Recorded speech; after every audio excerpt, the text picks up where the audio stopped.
Welcome to Anika channel అండి. ఇప్పుడు మీరు చూస్తున్న శారీస్ వచ్చేసి కంచిపట్టు శారీస్ అండి. దీనికి బార్డర్ అంటూ ఏమీ ఉండదు, సెల్ఫ్ డిజైన్ వచ్చింది. ఈ శారీస్ చాలా బాగున్నాయండి. కస్టమర్స్ అందరూ మంచి రివ్యూ ఇచ్చారు.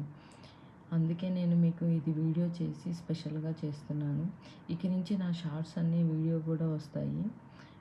కస్టమర్స్ అడుగుతున్నారండి, మాకు వీడియో కావాలి, మీరు షార్ట్స్లో వేస్తే ఎలాగా అని. అయినా కానీ అందరూ ఆర్డర్ చేస్తున్నారు. సరే, కస్టమర్స్ అడుగుతున్నారు కదా అని వీడియోస్ చేస్తున్నాను. మీరెవరైనా నా ఛానల్ సబ్స్క్రైబ్ చేసుకోకపోతే సబ్స్క్రైబ్ చేసుకోండి. థ్యాంక్ యూ సో మచ్ అండి. మా షాప్ కావాలి అంటే హైదరాబాద్ కుక్కట్పల్లిలో ఉంది. Please ping me my WhatsApp number. Thank you.